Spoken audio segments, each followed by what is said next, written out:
To order this joint meeting of the Finance and Capital Facilities Committees.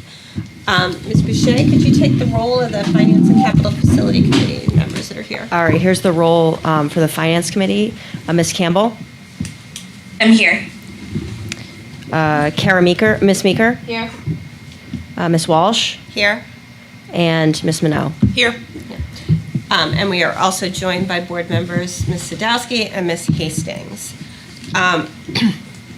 With Do you want me to do the attendance for the Capitol? oh, I thought you did them both already. Okay, sorry. Yes, no, Capital. We're really joint today because most of us are on both. Attendance for the Capitol facilities is myself, Jess Campbell, Here. Ms. Walsh, Here. and Ms. Minot. Here. So we are mostly here to talk about the middle school project, but we all got some really crappy news today about some federal grants that fund very important mental health programs. This is not a public hearing. I'm also going to tell you that we're not going to be taking I don't anticipate board action tonight. This is just going to be an update and a discussion. So there is not public testimony. So I just wanted people to be aware of that. Board members are just getting this information. We've gotten bits and pieces during the day, but really getting an update right now.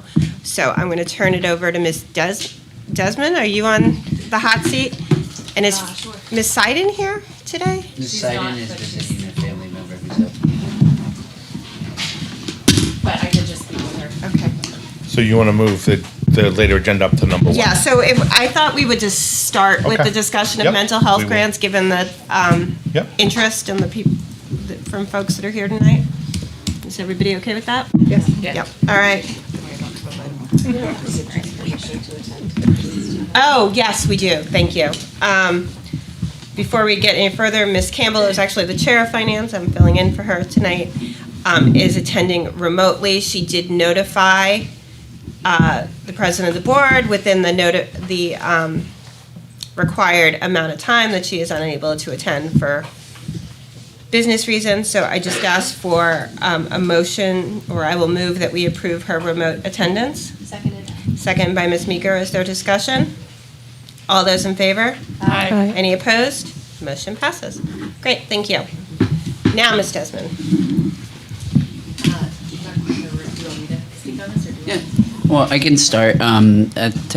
Between 7:30 and 10:30 last night, we received 2 emails from the federal government informing us that our CMHI, Community Mental Health, Children's Mental Health Initiative, and our SAMHSA grants were going to be discontinued officially on January 13th, is what our understanding per what we received for communication, and that we had 120 days to essentially rectify anything we had spent prior to January 13th.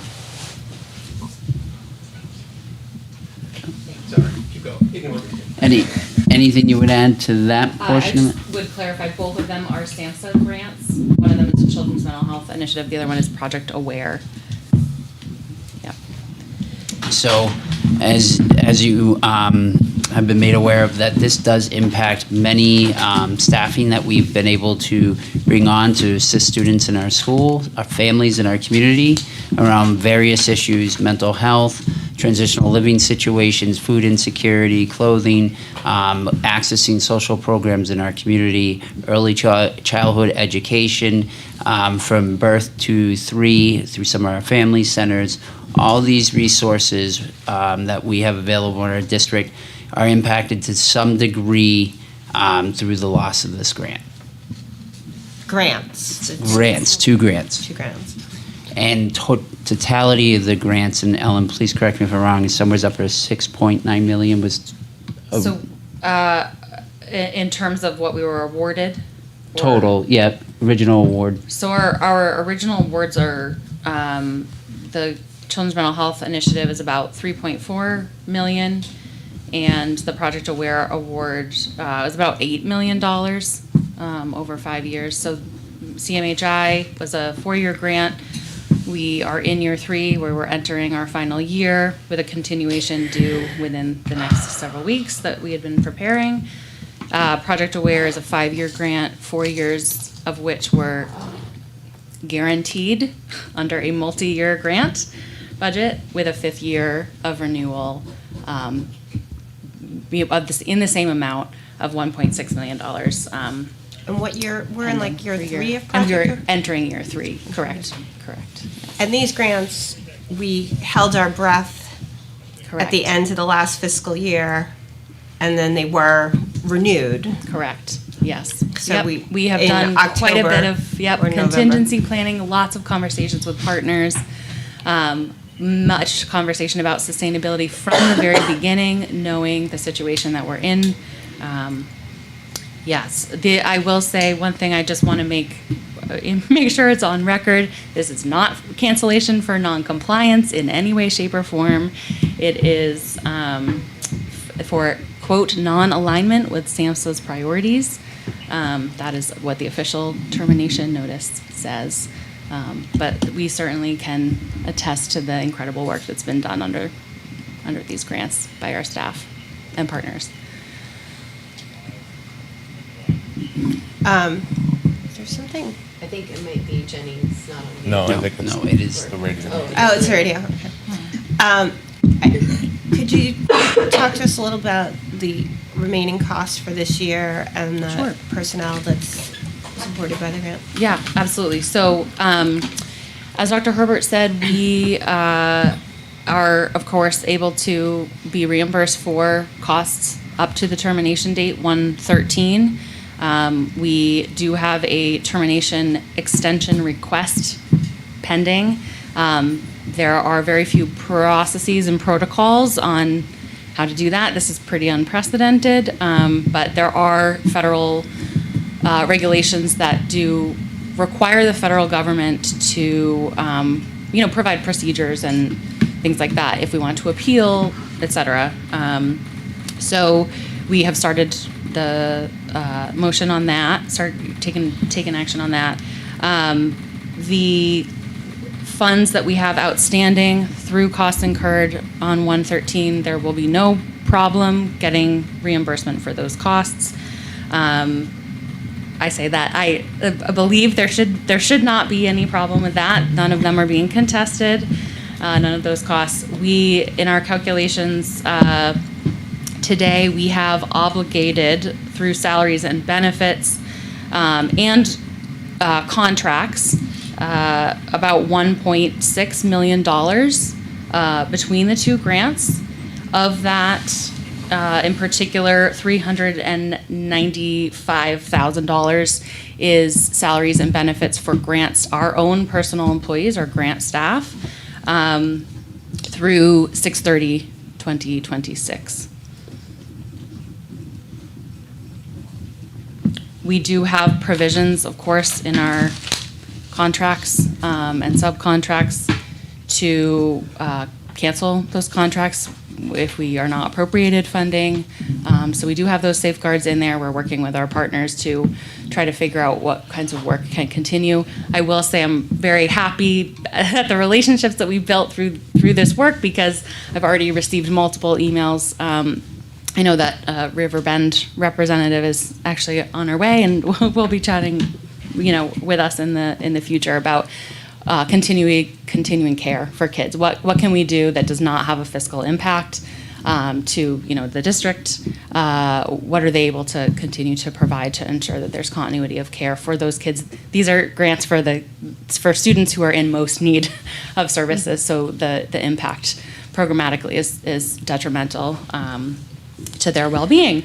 And we've also received some other partners who've, provided professional development or smaller, small group training, some grief training, things like that. We've received outreach when we reached out today to say we need all vendors to pause activity on these grants, per this termination notice. They said they'd be offering things in kind and scholarships and things like that. So because of the system that we've built, I do think that we have the support of our community partners to continue the things that are of most priority to the district and the community at large. Questions from board members? This is not unique to school districts. My understanding is that there were about $2 billion worth of mental health and substance abuse grants canceled nationwide, including a number of substance abuse and mental health projects in New Hampshire. We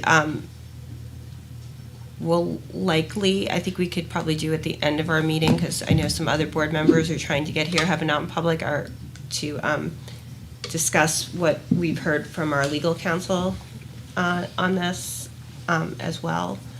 But I probably wait on that so everyone has a chance to hear that.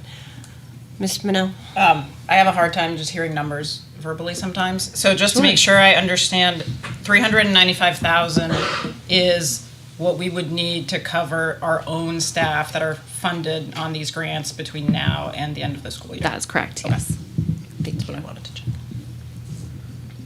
And as of now, we're leaving staff, we are pausing contracts, but we're leaving staff in a status quo as we sort of get more information and appeal the termination. As of right now, actually, my conversation with them today is we would have our meeting tonight, gather an understanding if that is, you know, the purview of the board is that we would remain status quo, cover it through the general budget, and figure out down the road how we would continue whatever direction we decide on.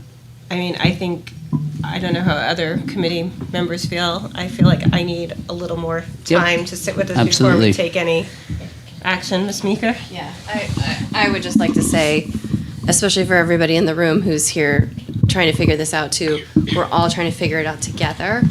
I'm absolutely not ready to take a vote on anything that sacrifices what our children need. I feel like every day we wake up and something has changed.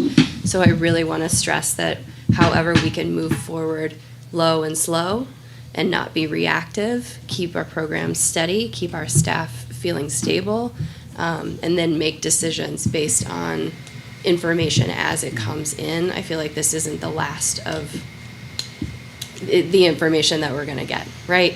I think we've seen some of these funds get restored, pulled away and then restored. So from my perspective, I thank you for all the due diligence you've done today. I'm sure everybody was scrambling, trying to figure out what this means for us. And this is a conversation that, from my perspective, will continue. But I'm certainly not prepared to make any decisions tonight. This is very preliminary. And just for clarification, Pam, when you said status quo, do you mean people would continue coming to work, or at this point in time we're paused and until we know what direction we're going in after the board has additional information? I mean, again, I'm speaking as Yep. one person.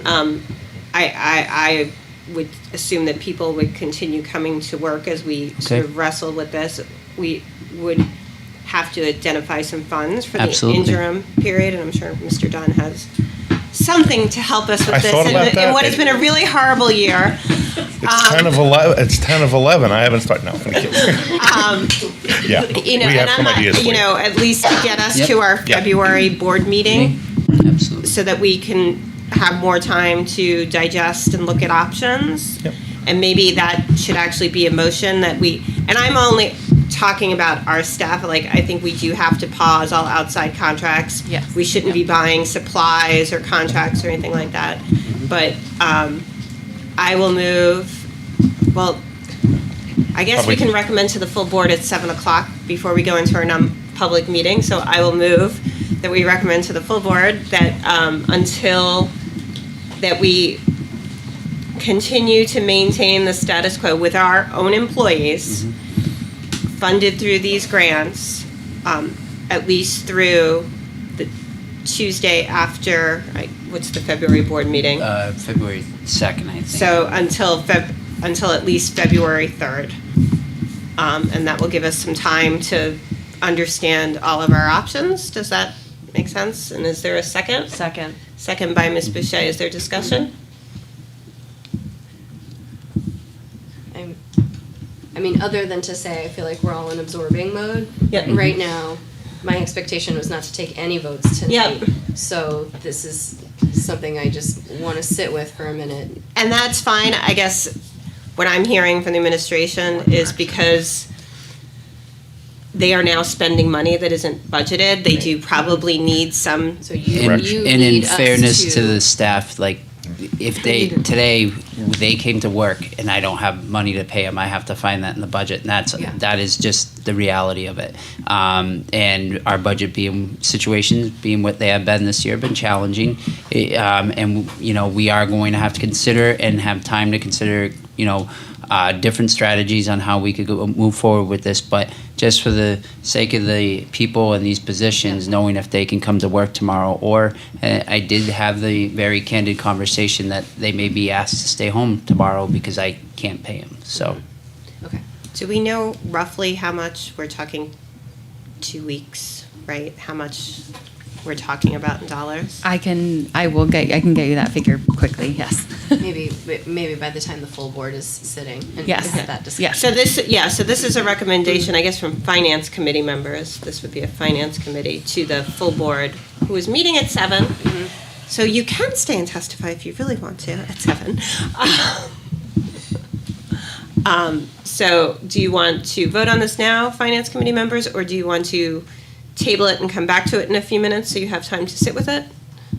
Well, I think. Ms. as far Desmond as, has like, time to do the math. Yeah, and I think as far as a motion to put it to the full board for discussion, I think that, logistically, we're just moving it to the full Yep. board, so that's fine. I understand that. And I did start this meeting saying I did not expect to vote, but given what we're hearing, I think it probably makes Yep. sense. So, finance committee members, all in favor? Aye. Aye. Ms. Campbell? Aye. Okay. All right, so that will go to the full board at 7 o'clock. Can I ask a question? Oh. I know I'm not. And non-committee members, we generally allow. I'm sorry. That's fine. I heard that, and maybe I heard this wrong, that you've asked all vendors to cease what they're doing. Can you tell us what kind of programs and what services to our children Sure. specifically are being paused at this point in time? Sure. So I will say the official word to all of our vendors was to pause. Individual vendors, like I said, have reached out and said, we'll continue, we can cover costs for continuity of care. Our lead partners are Riverbend Community Mental Health Center. So that is counseling services for students during the day. Correct. They provide bridge services for students who are referred and really in acute need for acute care with caregiver consent. We have small groups happening, a significant number of small groups happening, largely at our elementary schools. That could be emotional regulation groups, social skills groups. Those happen on a regular basis. Many of those are also co-facilitated or facilitated by some of our own grant-funded staff as well. But largely they are outreach counselors through Riverbend. We, of course, have individual counseling as well through Riverbend. We also have a significant contract with NAMI New Hampshire. They provide family support. So if a student is referred for mental health services, a referral is also made to NAMI New Hampshire, and there's an outreach person for our families to get the support that they need while their children are, referred for care. Those are our primary right now. Of course, things like professional development, a significant aspect of the Project Aware grant in particular is training staff, educational staff, community members, families. So those things have been halted. And a significant amount of the CMHI grant is training mental health clinicians. So folks within our schools who do have clinical credentials, as well as community members who would otherwise be receiving training in certain modalities like EMDR and things like that. Those therapies that we know are evidence-based and successful. So it has trickled down effects to students, families, and And we're talking all community grade levels, member. K to. Correct, yes. K to 12. Pre-K. Pre-K to actually. 12. Family center, so Yeah. zero to. Okay, zero to 12th Zero grade. to Okay. 12th grade and beyond, yep. Ms. Mosca, did you have something to add? Yeah, I was just going to ask Ellen to also talk a little bit about Family Center. She just did right at the end. I just wanted to make sure we didn't leave that component out. Yes, yep. Family Center is included in that. There are 2 part-time staff members that are providing home visiting and on-site Family Center support for those families with children who are exhibiting risk behaviors for social and emotional wellness. And one last follow-up, Yes. if I could. Do you have a general number of, you may not be able to tell me this, how many students are impacted by this? I mean, everyone at the tier 1 level. So Project Aware, when we talk about our MTSS system, Project Aware really focuses on tier 1, that universal prevention, and then CMHI focuses on those at risk, so tier 2, and those that have a defined clinical need at tier 3. So for the general public, for the people that are making these decisions, I think it's, for us as well, it's important to know that this affects every child in our school district. Correct.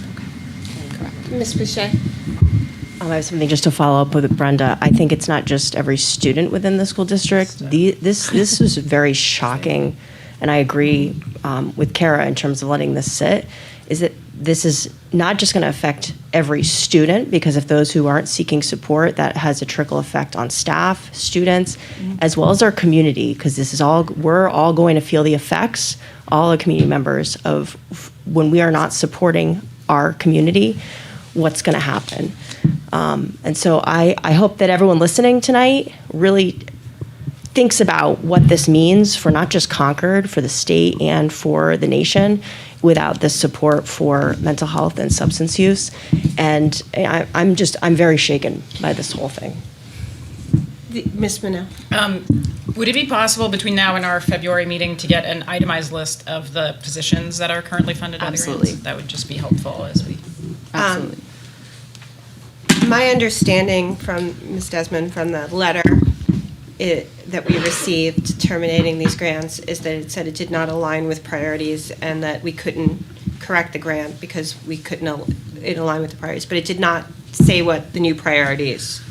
There was The new priorities for the Substance Abuse and Mental Health Services Administration is if it's not mental health and substance abuse. Correct. That is part of our termination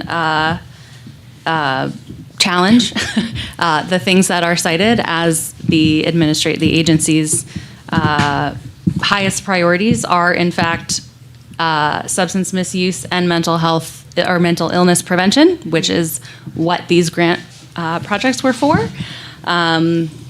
As well as addressing serious mental illness, something that we also are doing, expanding crisis intervention care, something we were doing, evidence-based treatment for mental illness, substance use, and co-occurring disorders, all of which we are doing. We may have gotten a little hint, I think we may have talked about this at the time in September when we were waiting to hear if these grants, which were then renewed, were going to be renewed.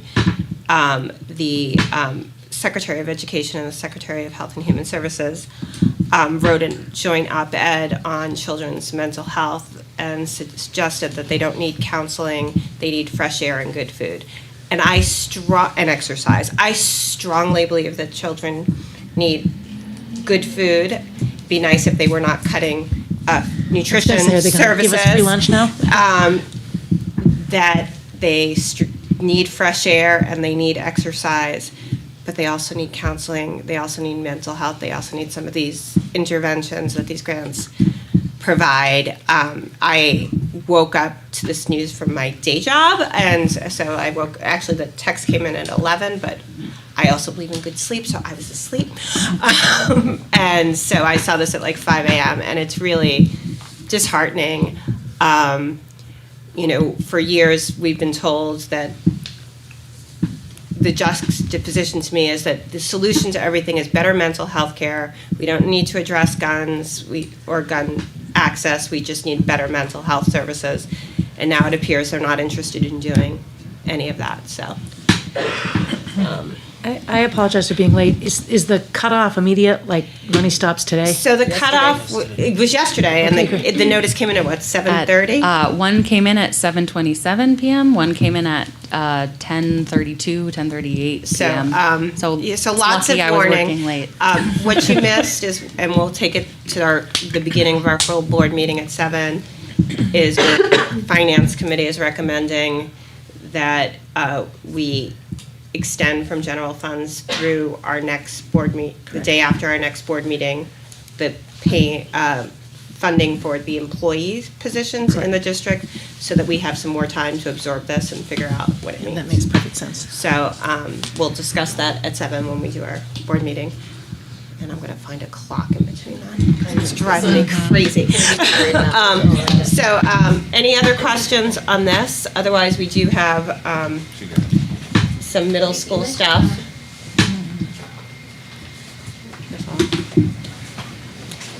So we'll turn it over to Mr. Dunn then to start Sure. Okay. on middle school bonding options. Yep. Let's see if I can.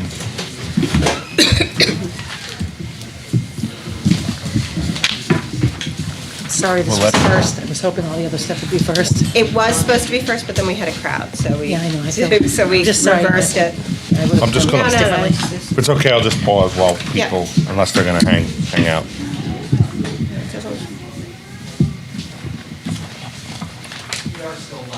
Yep. Yep. Yep, that's okay. I just want to make sure. All right, I'll get going if that's okay. Yes, please. All right.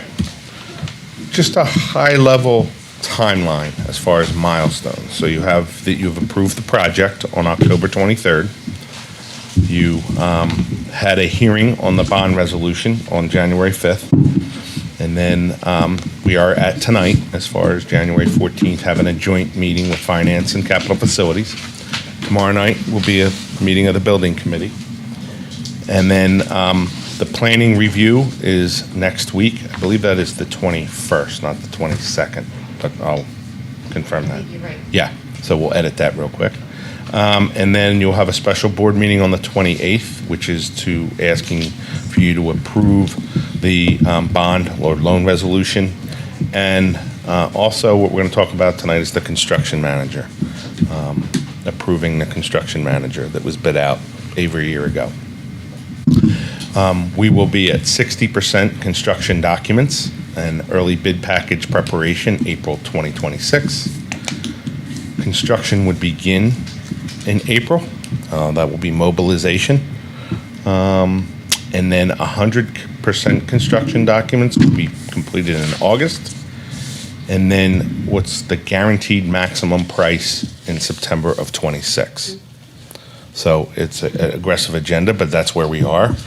And all these have some relevance to different stages tonight, but we wanted to at least get through September because by then we should be rolling, and September's the key one where you'll kind of know what the final fee will be from the construction manager, okay, if you decide to move forward. But none will be above the cap that we have set already. We're not revising the maximum cap Correct. So at any later date. Right. So I'll talk a little bit Down about that. only. Right. Yeah. So what'll happen is the fee will be based off of, if you remember, I'm going a little bit into the future, but you remember we had multiple bidders, and the board looked for two things. One was pre-construction services to help this process while we were developing the school, because there's some advantageous, especially with tariffs and various components of construction, that we'd have a construction manager on board along with the architect. And then there was a second one, we told the bidders to also provide us what their fee would be, that if the board decides it wants to continue and they are the construction manager that builds the school, that was the second option. Hold for applause. Thank you, Ms. Karen. I'm very anal, but it helps me keep track Yes. of whether we're going over or not. It's okay. So that was the second part of that bid. You executed the first part. Now we are at the second part. In both those cases, Harvey Construction was the low bidder. Okay? And that's where it stands. Their fee is 1.95% of the total cost, which is based off of that 155,718,801. come the guaranteed maximum price, say the project comes in at 150, 147, it's based off of that number. Okay? So that doesn't mean that that's what the price is going to be. There could still be savings, but the advantage is we see all those savings. That's just what the guarantee is. And if it's above that, then that's where they're at risk. That's why they call that construction manager at risk. But we've already talked, that does not mean it's the final number. It just means that's we're paying the fee off that number. Okay? So at a high level tonight, just to put people at ease, because there is a lot that happened today, and we were hoping to get a little bit more into this, but again, the most critical piece we're going to be talking about is the loan resolution. But for tonight, all we want to do is introduce phased borrowing. So the night of your loan resolution, we talked about the 155 borrowing all at once. And you may have seen in the slide that I had maybe a phased borrowing and with an initial amount of 80 million. So that's what we're going to talk about. We're also going to discuss the length of the bond, meaning a 20, 25, or 30 year. And then we'll talk about some repayment structure options, okay?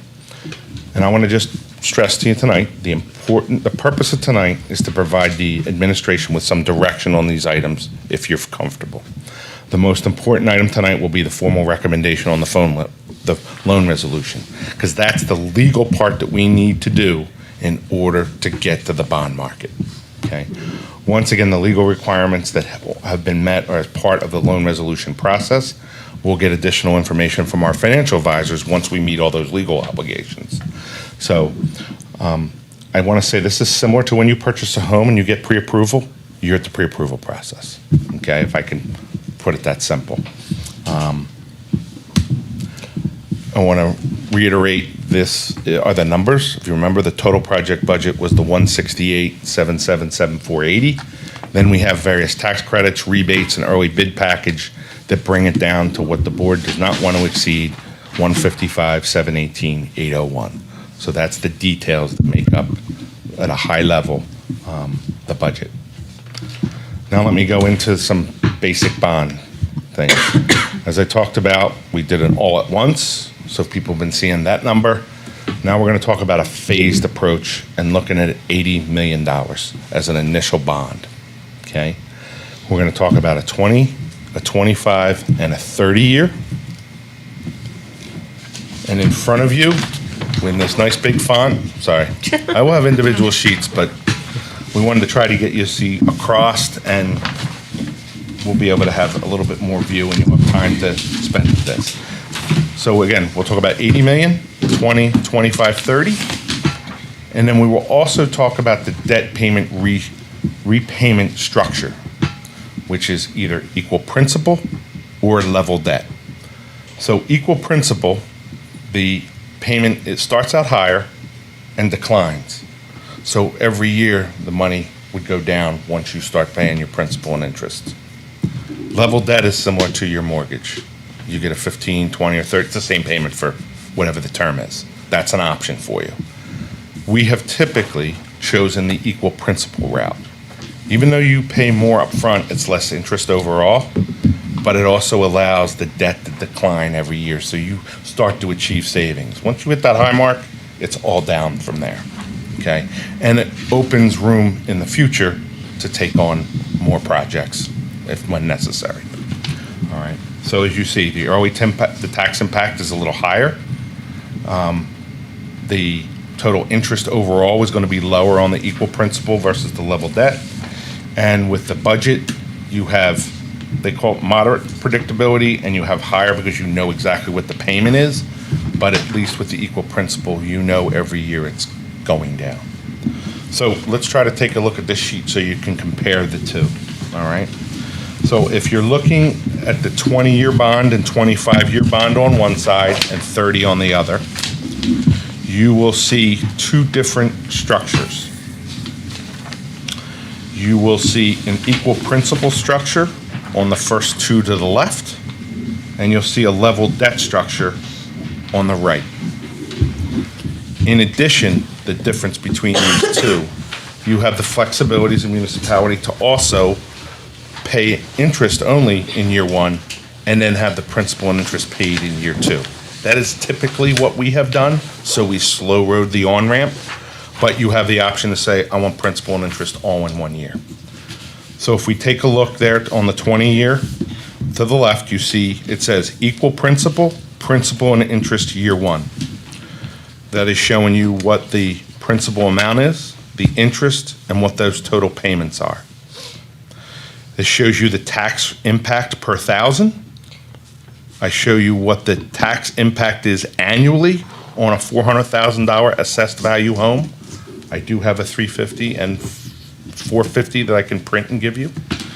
And then I show you what the quarterly impact is. Again, this is without it being phased into our budget. This is just, you want simple math? And this is not using what No. we're putting aside for debt? Correct. Okay, so this isn't actually what people would necessarily see on their taxes? That is This correct. is higher than what people would see on their taxes? That is correct. Okay, because Yep. I was having a little No. heart attack there. No, Jack? we're going to show.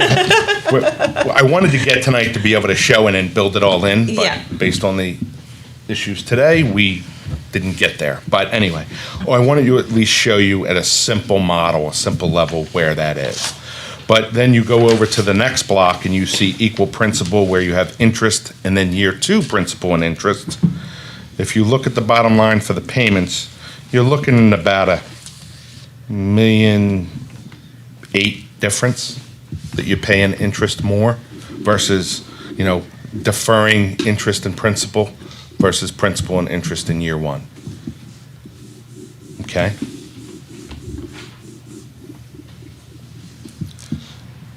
Now, I'm going to go to the next block of 20, which is what's level debt.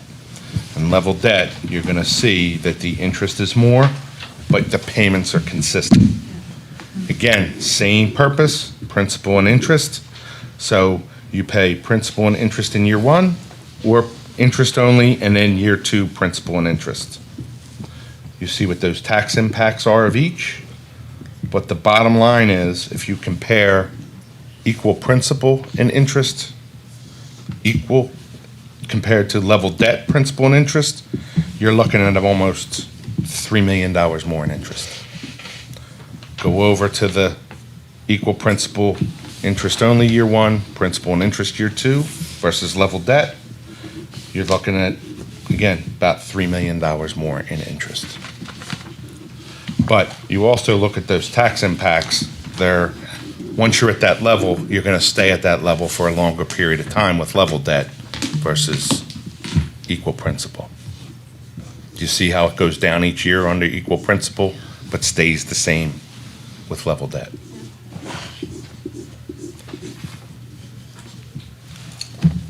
So again, going back to, for simplicity, the second block over, interest only year 1, principal and interest year 2, is typically the model we have chosen historically, okay? Using that same logic, I give you a 25-year and a 30-year to compare. So obviously, when you compare a 30-year, equal principal, interest only year 1, principal and interest, to a 20-year, you're looking at about 20 million more in interest. Assuming at some point you don't refinance. Correct, like we did before. Yeah. So I will tell you, when we did the project in 2010, based on the economic downturn and everything, it was advised by our economic advisors to go 30-year. Things were very aggressive. The net present value, when you value the money 30 years later, it was worth it with the interest. Today, they're saying if you can stomach it, do 20 or 25-year. But 30 years is still an option to you. And do you want to just briefly explain net present value? Because I just think it's helpful for everybody to have the same Sure. understanding about what you're talking about when you say Basically, the dollar that you make today has the equivalent value in 30 years. That's what they're trying to say, that dollar buys the equivalent or better then. The difference when we did the elementary is that it was going to be at or better the value of a dollar, and that's why it was worth going 30 years. Now, they're saying it might be better to go shorter because the value of that money, your dollar going further, might be less in 30 years. So go shorter, if you can do it. Ms. Monroe? I see the interest rates you have here for the different terms. Yeah. And I also see the disclaimer that these are for illustrative purposes. Are these realistic interest rates for a 20, 25, 30-year bond? What are you expecting? Yep, as far so as- when I talked with them, the conservative rates they were giving me was 4% for 30-year. They have been telling me 3% for 20-year on very good ratings. I put 3.5 in here. I wanted to try to be conservative. I only knocked everything back a quarter.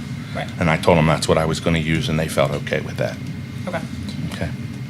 For the January 28th Yeah. meeting, Yeah. we are not approving 25, 20, 30 Nope. year. We're just approving The going loan to market resolution. and finding out what the options are. So when You're- you go to market, are you going to find out what we could sell a 30-year for, a 25-year for, a 20-year for, or just one of the above?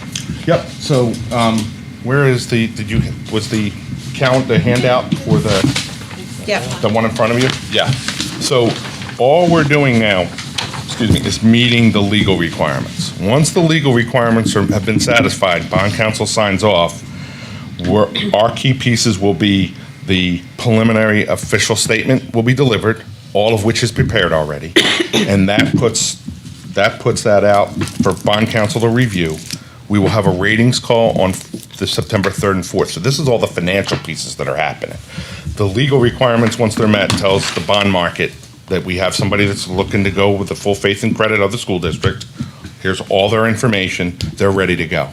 And based on that timing, which would happen about a month after the S&P call, that's more realistic. They can give us more realistic rates. They can tell us what our bond premium is, what they would expect. So a bond premium is what an investor will pay you to buy that debt.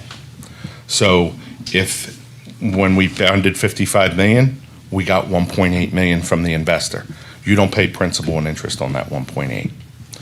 So that is going to be a percentage of that amount based on what the market looks like, how well our ratings come in. But that's where we'll be able to get more refined. I can't do that till legal requirements are met because I can't go to the Yeah. market. But just for the public, yes. I want to make sure people understand that, like, you're going to get back actual numbers, and then we will be able to go through it and make the decision then between 20, 25, 30. I will how to get- use the reserve fund. I will get more close to market. I won't get actual until it actually sells that day, Right. and then kind of like finding out last minute about that, I find that night. They Okay. go out on the market, congratulations, you got 3 bidders, we're recommending this one. That's when I know that Okay. official rate. But if they say, yep, I think you can do 3.25 for 20-year, I'll know a little bit more of that once these legal requirements are So set. I guess what I'm asking Yeah. is, when is the board going to get to decide between these various options? Well, also, like, what are we expected to recommend or vote on today, and what are we voting on the 28th? Yeah. So the only thing I need tonight is the loan resolution, that you're recommending that the full board approve that. Because that's what bond counsel, based on your policy, it looks for recommendations to the full board, so they want that policy followed. So that is the only thing I need for you tonight. And If that there loan is- resolution says, That's what I was gonna say, it doesn't say we're You have it financing right up 80 there. million, does Yeah. it say we're? That's the loan resolution that was introduced on the 1st, public hearing on the 5th, shown again to you tonight, put in the paper, and you'll be voting on. Right, so just to reiterate, we've seen this language. Yes. We've been Yes. provided this language. Nothing has first- changed nothing. since the public hearing. We've had the opportunity to allow the public to make it known how they feel about it at that public hearing, and now we move forward with it tonight if we want to keep progress on this timeline. Yep. Ms. Brown? Yep. So we're however not expecting to bond the entire 168.77. No. So this first 80 million is roughly half, right? Yeah. So can you give us a little bit of just a general, 2026, we're going out for an $80 million bond. Are we going out for a second bond in 2027? Roughly, how much would that bond be for? Yep. So part of the other phase of this is the construction manager. We've had somebody on for pre-con that can give us general ideas of what it is, but once the contractor's hired, we can start getting more finite. I will tell you, the 80 million is derived from a draft document that we've discussed with with Harvey and the architects on projected cash flow, because that's what the financial advisors need. That 80 million is projected to get us, assuming that all the budget is actuals, to August of 2027. What I am trying to work on is trying to figure out advantages also to saying, how much do you want to slow road this, considering the issues, one of which is paramount tonight that you're dealing with, versus, more phased. Do we want to do more of a slower ramp up to this, or just get aggressive and start right away going down?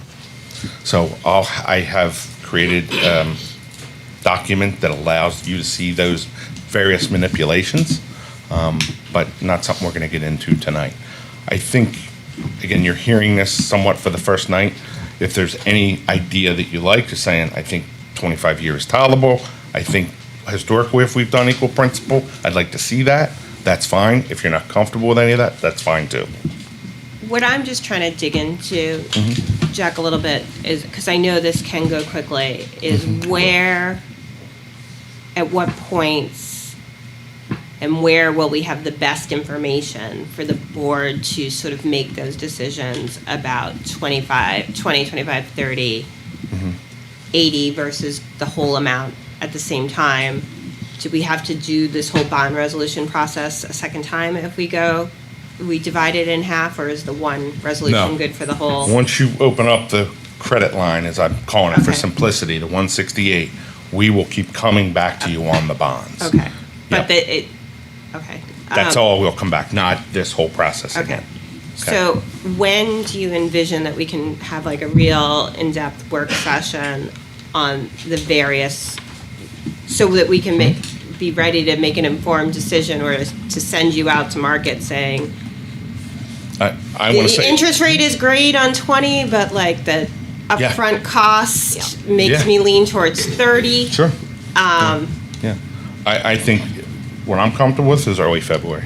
Okay, so that this is an idea, these are ideas, just like we Correct. saw, you gave us other examples, but like in early February, the board will reconvene with more updated interest rates, and we can look at an 80 million scenario, Yep. 155 million scenario, 140 if we're not bonding the Yep. furniture all at once, that Correct. type of thing, and then 20, 25, 30. Yep, and I've created something where if they've given me enough guidance, okay, you're gonna get a 2% bond premium. What that means, how that affects your whole amortization, the tax rate, all the different components, yes. And with using our funds and our Yep. Right. current budget Yep. capacity. Correct. Yeah, so I was Just just make a- gonna ask, like, none of these numbers are impacted by what decisions we might make with the use of our trust fund to. Yeah, to only make these reduce- better. Right, I know, so Yeah. I just Correct. wanna affirm that this is if we don't add any of those Okay. accoutrement. Well, So- and it's also if we're not using the money that we're currently putting away towards Right. debt for future Correct. debt service, Right. towards this debt service, so. Okay, So great. I know it's a lot that'll come at you, but we will do our best to phase into that. But yeah, we've given you on the whole amount, what that impact is. Now it's a half, but there's logic behind that.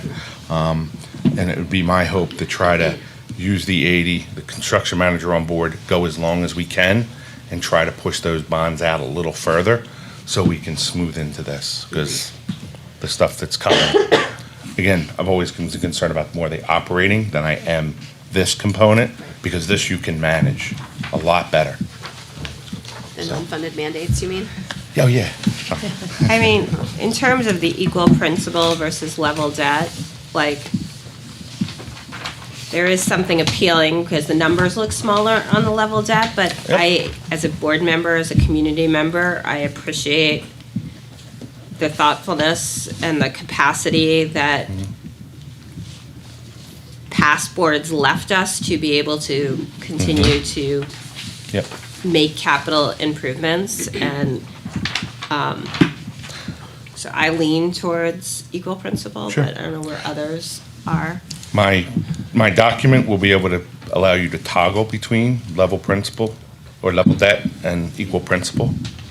adjust the years, adjust the interest rate. It does, yeah, it's pretty, but I didn't want to waterboard you tonight. This stuff, it's a lot, but. And I mean, just from my perspective, it's really more about the length of the bond than toggling between these two options within the bond. Because, I mean, the Yeah. difference on interest on a 20-year bond and a 30-year bond, we're looking at, $30 million difference. So if we're going to be really talking to our neighbors about the ways in which we're trying to save them, we have to justify why we would be more aggressive. Right. Right? Right. By telling a complete story Yeah. on how this bond is going to play out. And I think your big advantage, you see that by having that trust fund, because that's sinking money by them having a little money saved each year, plus you're marking a piece of your budget, you would lose some of that because you're going to have that consistent payment forever the length. I have also inquired about the flexibility to do both. Maybe you want to start out as level debt and then convert when the bid call comes, basically when you remortgage, you can do that in 10 years like you did in 2020. And can we switch? But then you would create kind of a spike later on. But I want you to have as much flexibility as possible. Ms. Higgins? I feel like all of this too, the $80 million bond, it provides flexibility 2 years down the road to say, look, we found a better deal, we found this, we found this. So ultimately, we're looking at numbers that may or not be accurate, and it provides us the chance to say, look, we're like $20 million better on this, this, and this. I know some people want all the specifics, they want to know exactly what's happening, but this, to me, provides the flexibility that we need to seek out other ways to save money. And that's why I think the phased approach into this, right. because once we know the GMP, Right. once some foundations are started, we'll be able to get real aggressive. And I just don't think the 155 is where we want to be. No, right. And I know the board doesn't, But so this allows it to. take a step, Yeah, exactly, exactly. okay? All right. So you want, are there other questions on the loan resolution? back, On the yeah, bonds? Is there any other information that board members feel that they need before the January 28th meeting? I've been wondering, just as with the claim that has circulated in the public, just about like about the numbers add up to the $250 million in total, and how that number is being circulated, where that's coming from, and how these numbers here differ from it exactly. So this is about half of the full amount, but if you were to look at a mortgage for a 30-year, when you buy a home, do you pay, if it's $300,000 home, do you pay $600 for it? It'd be the same thing in saying that, because a 30-year mortgage is basically, if you went level debt, is double. Equal principal, it'll be a little lower, but that's where that number is driving from. So Well, yeah, chicken in the end, that's what it would be. But remember, with the elementary, we wound up refinancing.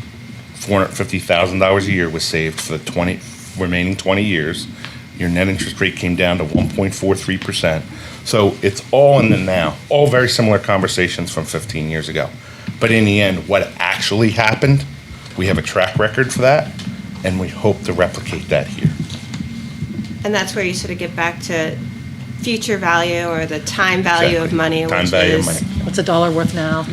that what, a dollar 30 years from now is not going to be worth as much as a dollar we spend today. So spreading it out actually sort of lowers the impact on people, in addition to the fact that although we have heard people say only 4,000 people use the schools, that's in a year. Right. So over the 75 to 100 years, I hope the school lasts. That's a lot more people that are impacted Well, over and the here's the life other of the thing. community. If people want to spend less money, then have a shorter term. Right. So you can argue it's $250 million, you want it less, pay more, but then you impact people Today's today. taxpayers more. And if you're saying it's a 50-plus year building, what is that? I'll tell you, the conversation 15 years ago was because of the economic downturn. New Hampshire Retirement used to pick up 35% of the contribution and went to 25 and then 0. And then we had a $2.4 million downshift. All of those things hit the district, and there was a plead to say, go long. We met with city council and coordinating bond, go long. Financial advisors, this is perfect, go long. That's why we did 30. And that's turned out to work out well. Now, you could look back and say, well, if it was 20, we'd be done in a couple of years. In hindsight, you got a community that has new buildings, and you're in a good place to be able to move forward. So, How is there's a minimum period we have to hold the bonds before we can refinance, right? 10 years. 10 years. Yeah, they call it the call date. Yeah. Yep. So that's another advantage given That goes by quite fast. the It does. of dividing it up, given that it doesn't look like there's another interest rate cut happening anytime soon. But We'll see. So, economy but slows maybe- down, and you Yeah. never know. Yeah, and I would say, I don't know if anybody's also read these articles, but there are a lot of districts nationwide that are, school districts that are cash strapped and they have to do capital improvements, so they're being pushed into 40-year, plus bonds, and so they're paying forever Yeah. on, something that doesn't even have that value in the end. So I feel like, obviously, finances are complicated, bonding is complicated, but we all understand that when we incur debt, we have to pay interest, and we have to find the most balanced, measured way of achieving that. There's different ways of communicating that total cost to the community. I don't think anyone's trying to hide that. It's really just how you frame it. And from my perspective, it's just realistic to understand that that is what we are doing here, which is that we are incurring debt and paying it off in a responsible way over time, Just like with any investment. just like with any investment. But the longer the term, the more The interest you're worse gonna it end up gets. paying, Yeah. the bigger the total cost of the project in the end is to the taxpayers. But it's just like, The shorter the the term, shorter the bigger term, the more you're gonna upfront pay per year Right. at the So beginning. which is it, a moderate tax hike for a long time, or a giant tax hike for a short time? and- But also the total cost right. versus Right. reducing the total cost. It's one of the few things in your budget that you can control and goes down. Granted, it has spikes, but Right. as soon as you lock in, Right. if it goes up $400, the taxes, they're gonna start to go down for this portion of your budget. It's the only thing. There is one other thing, but I'm being facetious, is state revenue. I We laugh digress. because we can't cry. Well, we can. But Laughter anyway, through tears. so if you are comfortable with that, I've prepared a resolution for the finance committee to recommend the full board the loan resolution, unless you have other questions. Other Do questions? you have to read it? Can we just say? Can I that? just- You can I get move- to the end by the district's attorney and as presented. I move that the finance committee recommend the following resolution on the agenda. Please move Jess. Yep. Just moving for down. On the agenda of the January 20th, 2026 special meeting of the Board of Education is the first item of business, and that the board approve the loan resolution. The board directs the administration to post notice of this public meeting regarding the loan resolution introduced on December 1st, 2025, and the public hearing held on January 5th, 2026, as required by bond counsel and the district's attorney, with the details as summarized or outlined below in items 1 through 7. Second. Moved by me, second by Ms. Meeker. Do we need a roll call on this, or? Please do. Okay, so a roll call of finance committee members. Ms. Meeker, Yes. Ms. Minot, Yes. Ms. Campbell, Yes. and I vote yes. It is unanimous. Okay. Next item? Yeah, let's, Well done, Okay. people, well done. Is there a handout for that? I did not have it. I was going to speak to it. Okay. Covered a little bit I didn't know you weren't. about Okay, that sorry. earlier.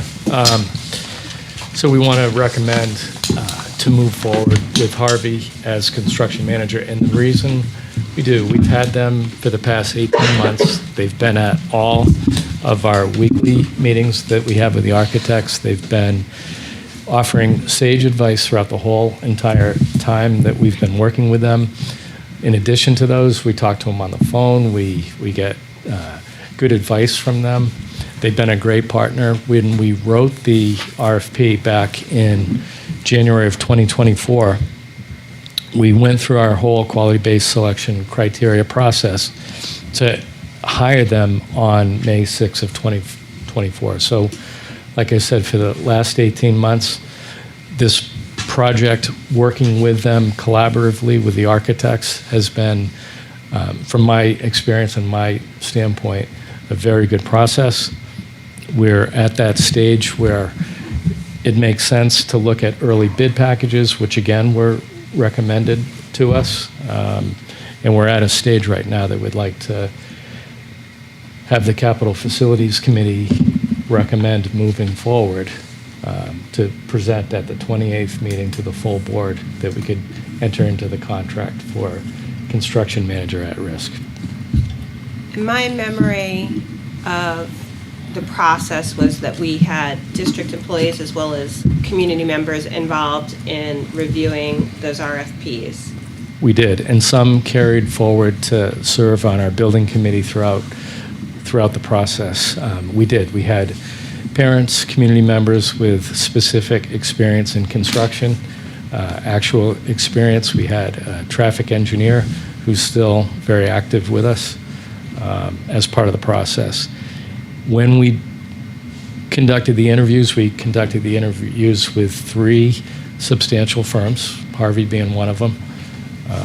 Unanimously, when we deliberated after the 3 separate interviews, Harvey came as number 1, not only on their fee at 1.95%, but if you look at the history, I mean, we sound like a broken record in a way when we talk about the new, which is now older elementary schools, but we engaged in that process with Harvey. We've got a proven track record. We had the steam to gas conversion with them that went extremely well back in 2018. And then most recently, to everyone's knowledge, we had the ceiling at Concord High School. So with that, I'd like to put forward the recommendation for consideration to go into a contract with them. I'd also point out that they have also been the construction manager on a number of projects that have been held out to us as examples of what we should be doing differently, Yes, Sam. including Woodbury School in Salem, Nashua Middle School, yes. McCarthy Middle Yes. School, yep, in Nashua. Yep. Mr. Cashman, what kind of delay, if we were to choose not to move forward with using Harvey, what kind of delay would that put in the process? So if we didn't go with them, then essentially we would continue on through 100% construction documents. That is due in August. So once we would have that, would put that out to bid at that time. So we would lose out on doing any early bid packages. There's a whole process in the whole bidding and negotiation where you hold a series. So you're talking about really starting this project more in the wintertime, and it's a little bit difficult, as you probably know, to start digging foundations in the middle of winter. So then you have to go through the spring. So, I'll give you a good estimate the next time we meet, but it would be a significant delay. It would not be the April time that was put just recently Yeah, on the. it wouldn't. And we would probably lose the early bid We would. savings that we have in the budget. You'd probably start construction next year. Well, it's a good thing Harvey's you. great then.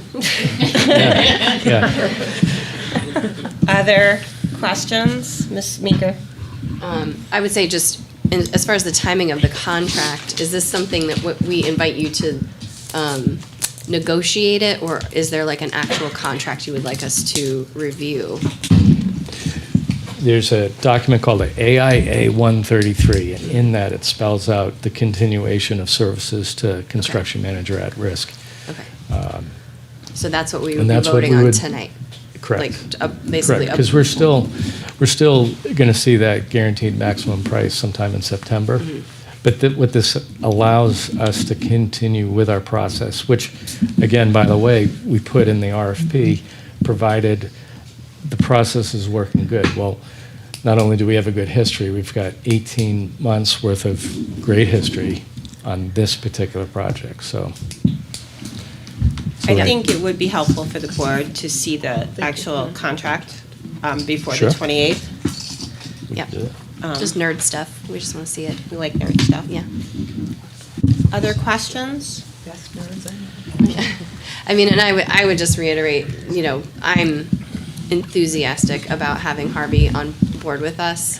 It's not just a matter of timeline. They have been with us every step of the way in the last tough couple of years. They have provided great, measured advice in a timely manner. I anticipate, based on what I've seen, that they are going to be a great partner for us moving forward. Do they get to keep Keith? Is Keith that- Keith will be involved in the project, but people refer to it as bench strength. They're project managers, assistant project managers, specifically their site supers, the people that are going to be on the ground, on the boots on the ground every day. Those folks are key, and we actually have a pretty proven history with the ones recommended. So. Great.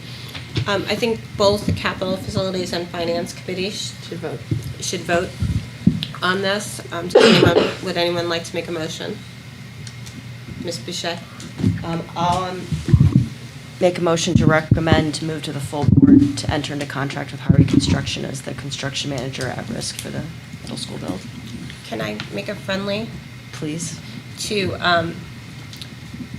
extend our contract? I want to make clear that this was always anticipated and that it was bid.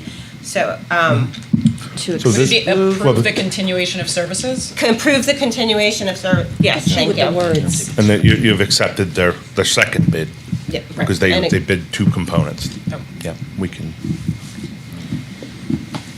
Because it was bid, It's there was a pre-construction. competitive process. yep.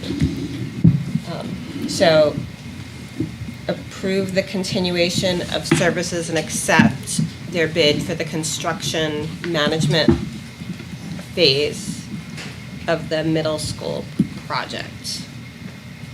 Is there a second? I'll second that. Second by Ms. Monroe. Discussion. All those in favor? Aye. Any opposed? Aye. Any abstentions? Motion passes. Wanna go With back? our remaining Yeah. time in our committee meetings, I'd like to move that we go into non-public. Under RSA 9183, Section 2, both personnel, as well as to discuss legal advice from legal counsel. If there was a second for that? Second. Second by Ms. Meeker. Discussion. This is a roll call vote. Is it just committee members that have to vote? It's committee members that get to vote, but obviously, you're welcome to. Oh, no, I just wasn't sure if I had to. Yeah. Yeah, it's kind of a weird one. It's a I'm easy weird to- one. yeah. Joint and we're all here. Yeah. So should I just read off committee members? I would say yeah. Of both Yeah. committees, yeah. Ms. Campbell, Yes. Ms. Meeker, Yep. Ms. Minot, Yes. Ms. Walsh, Yes. who am I missing? Ms. You. Me, just me? Yep. And me, yes. Okay. Yes. It's unanimous. 5-0. So you're welcome to stay here for Concord Television. We're going to go into the other room. We'll be back. We will adjourn. We will go to our 7 o'clock meeting where we will briefly take up the recommendation from the Finance Committee. And then we will go into non-public again. So it's a fun evening. Up, down, up, down, up, down. It's like Catholic Mass. Thank you. So can somebody bring Jess with us?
Yes.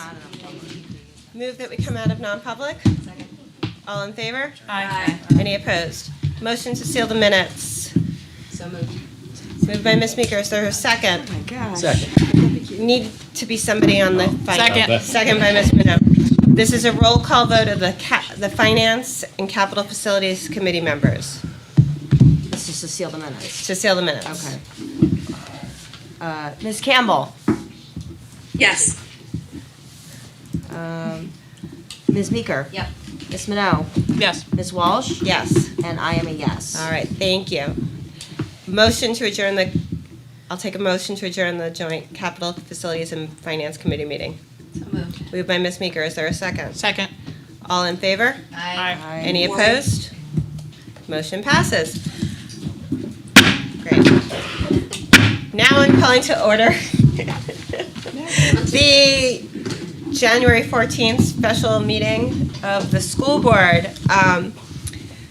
Ms. Boucher, will you please take the roll? No, I can't wait a second. Hold on. She's gonna catch up. We're gonna catch up. There's too many motions. All right. What was the motion? To take the roll. To take the roll. Ms. Campbell, Here. Mr. Dubois, Here. Ms. Hastings, Here. Ms. Higgins, Here.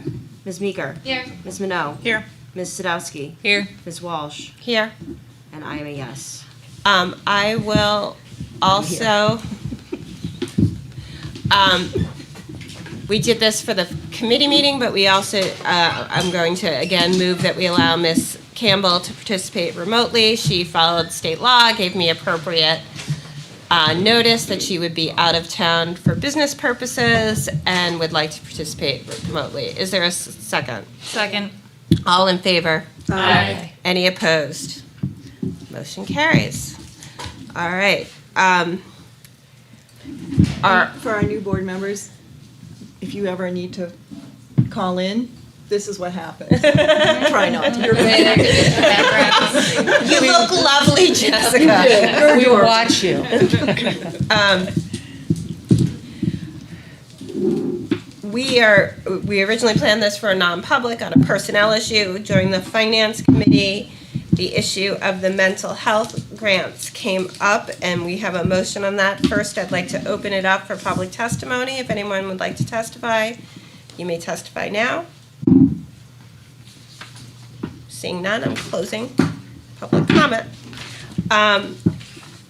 The Finance Committee is recommending that the districts continue paying out of general funds if necessary the salaries and benefits of employees who are funded through the Project Aware and the Children's Mental Health Initiative through February 3rd, which is the day after our February board meeting, as we gather more information and consider our options on the termination of these grants. Is there a second for that motion? Ms. Higgins seconds. Is there discussion? Madam President, the motion you just made was that the Finance Committee recommended it, Oh. so are you recommending? I move that, yes. Yes, so someone else has to second it? No, I don't think so. No, it's general. Yeah, I'm moving the Finance Committee's So recommendation. Moving the on Finance Committee's behalf of the recommendation. Finance Committee, Committee. she's bringing the motion Yeah. as recommended. And I'm seconding it. Barb seconded it. Discussion. So I thought it was last, so I came late, so I'm sorry I missed it. So do we have an idea of how many staff members we currently have that are funded through this? Yep. Mr. Sorry to be repetitive. A 10.5 FTE, and that's because some staff are partially funded in the grant, some partially funded in our general budget already. So when you add up totality of the number of positions, it comes to about 10.5. And are these typically like social worker positions or counselor positions? What are they? Some of them are social workers, counselors, home-to-school liaisons. Others are people who provide the managerial work for those individuals so they can focus on the students but do the stuff behind the scenes that needs to be done. It's setting up systems, making sure the data is available for the people who need that information. So to explain this to people that might be listening, one of the first things I ask in a CrossFit class is it a duct tape day, a staple gun day, a Scotch tape day, or are you good? Meaning, how is your body being held together? Because sometimes it's not just the instruction and the facts and the exercises and the skills. It's all the invisible things that hold those things together so that students can function. So while people might think these aren't necessary positions, as a longtime educator and someone very invested in mental health, these staff members provide all those invisible little duct tape fixes here and the scotch tape there and the Band-Aid baggie here and the juice box there that make struggling children add 2 + 2 correctly and pass their tests and all that kind of stuff. So we're talking about this type of, We're talking about that and who help families or transitional living situations, access social programs, access food, shelter, focus on early childhood intervention from birth to 3, assisting families there, staffing our family centers in the city and providing, a lot of those services and basic needs of food and comfort that you were just talking about. okay, I just want people to be aware. And the school home liaisons also provide federally required services, right? So it's not like some of these things are optional. So You have to offer these services. they would just have to be put on someone else's plate if we didn't have these individuals. And the quality of the service, when we overload people, we all know what the outcome is. And as we, just total lost the train of thought. Ms. Desmond was going to get us numbers. She was right here. Through. I mean, so if she's not here, basically, we were told during finance that we would need to cover 400,000 to get this staff through to June 2026. So we're talking 400,000 for 4 months, 100,000 per month. So I'm going to assume it's around 50,000. But you're here now, so I don't have to guess. Yes, sorry. We're just looking at the pay periods for health and dental, things like that. We would say up to 70,000 would be a definite ceiling. Yeah. Per month? No, to get us to through get us the to third. February. To February, got it, okay, Yeah. thank you. And the point I did want to make that you weren't here for is that we did discuss that we're talking about our employees, that the grants, the contracts, those have all been paused as of today. And, anybody outside of the district, we're talking about our employees, keeping them as we understand, but that outside vendors. Contracted services and such? Contracted service and outside vendors are not included in this motion. And do we have large numbers of those people under this? We do. Yes. Yes. And who are providing a large number of services to students, and I don't know that we need to reiterate No. everything, but for members of the public who might be tuning into this, if you go back and watch our 5:30 to 6 o'clock time slot, there was an extensive discussion about the services that they do provide and the counseling services. Again, I apologize. No. That's not on you. Yeah, it's on you. And I do just want to acknowledge that, again, like, we are very much in triage. Like, we are trying to figure out what's going on. We are not discounting the quality and need for these positions by only funding it through February. We're just trying to figure out By time. what we need to do and what our priorities are moving forward. Understanding that this is a major, major cut and it's destabilizing to the district. So from my perspective, it is the least we can do to create stability for our existing employees in the meantime. I agree, and I don't want these staff members to think they don't have a job after February 3rd. We're just approving it, I think, till then to give us time to figure out the rest of the year. Right. Although I think we do all have to Right. we'll talk acknowledge about it. that Yes. we've had a really lot of hard budget hits this year, and so finding different revenue, budget source, and we are also past the time where we can change the tax rate or anything, so we have to work within our existing constraints. We do have reserve funds. I know the district staff is looking at it, so we're gonna have to figure this all out, and this gives us a couple of weeks to do that. Any further discussion? Seeing none, all those in favor? Aye. Any opposed? Any abstentions? Motion carries. I will now move that we go into non-public session under 91A3 to discuss personnel issues. Is there a second? Second. Second by Ms. Boucher. Is there discussion? This is a roll call vote. Ms. Campbell? Yes. Mr. Du Bois? Yes. Ms. Hastings? Yes. Ms. Okay. Higgins? Yes. Ms. Meeker? Yes. I'm just gonna grab Ms. the card. Mel? Yes. Ms. Sadowski? Yes. Ms. Walsh? Yes. And I am a yes. For Concord Television's purposes, we will only be coming back to adjourn, so we're going to let them go home as well. Thank you very much, everyone. Night all.